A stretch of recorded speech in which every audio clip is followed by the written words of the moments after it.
Hello everyone, কেমন আছেন আপনারা সবাই?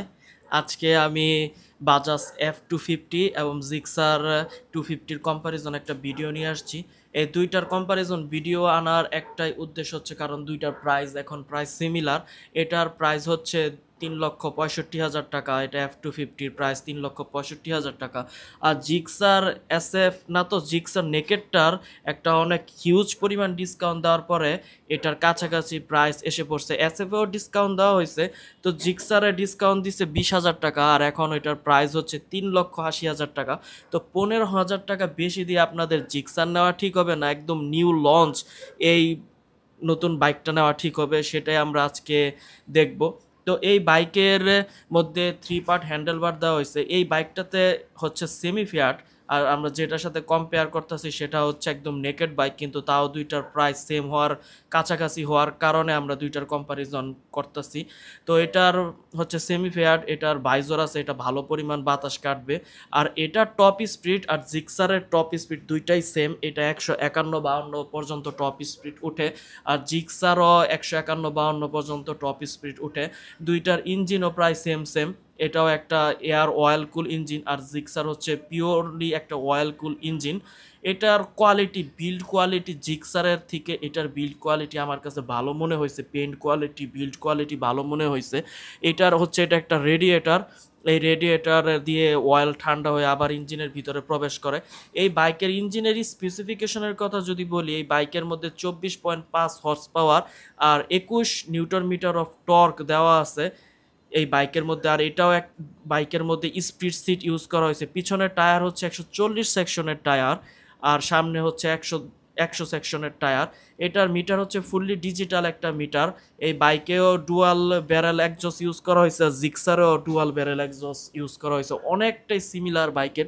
এই বাইকের ট্যাঙ্কটা হচ্ছে পিওর মেটালের ট্যাঙ্ক, আর জিক্সারের উপরে হচ্ছে ফাইবার আর ভিতরে হচ্ছে মেটাল। এই হচ্ছে এটার স্পিডোমিটার, এটার স্পিডোমিটারটা নেগেটিভ, জিক্সারের স্পিডোমিটারটাও নেগেটিভ। কিন্তু আপনি যদি রিফাইনমেন্টের কথা ভাবেন, রিফাইনমেন্টে অবশ্যই জিক্সার এগিয়ে থাকবে। এই বাইকে সব কিছু এলইডি ইউজ করা হয়েছে, বাইকের মধ্যে প্রজেকশন হেডলাইট ইউজ করা হয়েছে, আর এলইডি ইন্ডিকেটর, পিছনে এলইডি টেল লাইট কিন্তু জিক্সারে ইউজ করা হয়েছে। প্রজেকশন তো নাই ওইটাতে, নর্মাল এলইডি হেডলাইট, এলইডি টেল লাইট এবং নর্মাল হ্যালোজেন বাল্ব ইউজ করা হয়েছে এই বাইকের মধ্যে, জিক্সারের মধ্যে।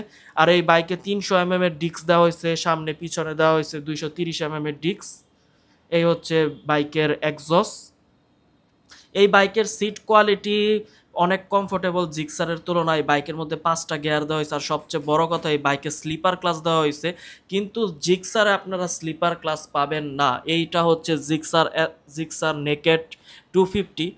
এটার একটু কম্প্যাক্ট সাইজ, ওইটার থেকে একটু ছোট। পিছনে এটা টায়ার মোটা দেওয়া হয়েছে, পিছনে এটা 150 সেকশনের টায়ার দেওয়া হয়েছে, আর সামনে দেওয়া হয়েছে 110 সেকশনের টায়ার, যেখানে আপনার F250-তে থেকে এটার মধ্যে প্রত্যেকটা সামনে পিছনে 10 সেকশনের টায়ার বেশি ইউজ করা হয়েছে। এই কারণে আপনারা এটাতে কন্ট্রোলিং, হ্যান্ডেলিং, ব্রেকিং ভালো পাবেন। আর এটার ইঞ্জিনটা একদম প্রায় প্রায় একটা লিকুইড কুল টাইপের ইঞ্জিনের মতো, এটাতে কোনো ফিন্স দেওয়া নাই। অয়েল অয়েল একদম পিওরলি অয়েল কুলের একটা ইঞ্জিন। আর এটা সামনের চাকাটা, সামনের টায়ারটা অনেক মোটা, অনেক সামনাসামনি দেখলে বোঝা যায় কত মোটা। এটা তো সামনে 300 এর ডিস্ক ইউজ করা হয়েছে, পিছনে 220 এর ডিস্ক ইউজ করা হয়েছে। এই বাইকের রেডিয়েটরটা অনেক বড়, আর রেডিয়েটরে একটা ফ্যান আছে, যেটা গরম হয়ে গেলে অটোমেটিক ফ্যানটা অন এবং অফ হয়। এই বাইকে দেখতে পারতেছেন কোনো এয়ারের ফিন্স নাই, এই বাইকটা পিওরলি একটা অয়েল কুল ইঞ্জিন। আর এই বাইকের ইঞ্জিনটা অনেক বড় সাইজের একটা ইঞ্জিন, এই বাইকে 1200 ml এর ইঞ্জিন অয়েল লাগে। এই হচ্ছে জিক্সারের ডুয়াল ব্যারেল একটা এক্সজস্ট। আমার কাছে যদি এক্সজস্টের সাউন্ড বলেন, তাহলে আমি বলবো আমার কাছে F250-র এক্সজস্টের সাউন্ড বেশি ভালো লাগছে এই জিক্সার 250 থেকে। আর এটার মধ্যে হ্যালোজেন ইন্ডিকেটর ইউজ করা হয়েছে, কিন্তু F250-তে ইউজ করা হয়েছে এলইডি, এটা একটা প্লাস পয়েন্ট। আর আমার কাছে যদি বলেন জিক্সারের নেগেটিভ দিক, তাহলে আমি এটা বলবো এটাতে কোনো স্লিপার ক্লাস নাই, এর কারণে এটার ক্লাস এবং গিয়ার অনেক হার্ড। আর এটার হেডলাইটের আলো আপনার ইয়ের থেকে কম, F250 থেকে কমই হচ্ছে বাইকের রেডিয়েটর দেখেন কত বড়, F250 তুলনায় রেডিয়েটরটা অনেক বড়। আর এটা একদম একুরেটলি বাইকের রেডিয়েটরটা ওয়ার্ক করে, যেহেতু আমি বাইকটা কিনছি এবং চালাচ্ছি, আমি এটার ফুল রিভিউ তাড়াতাড়ি দিব। তো এই বাইকের বর্তমান প্রাইস হচ্ছে 3,80,000 টাকা। আমি বলবো আপনার, আর এটার ইঞ্জিনের কথা যদি বলি, এটার ইঞ্জিনে হর্স পাওয়ার দেওয়া হয়েছে 26.5 এবং টর্ক হচ্ছে 22। তো ইঞ্জিনের পাওয়ার এটাতে বেশি, ওই হিসাবে চাক্কাও মোটা, তাই আপনারা 15,000 টাকা বেশি দিয়ে এটা নেওয়া ভালো, কিন্তু নিলে এই টাইমেই নেওয়া উচিত হবে, পরে না, কারণ পরে আবার 4 লাখ টাকা হয়ে যাবে এটার প্রাইস। ধন্যবাদ বন্ধুরা, থ্যাংক ইউ।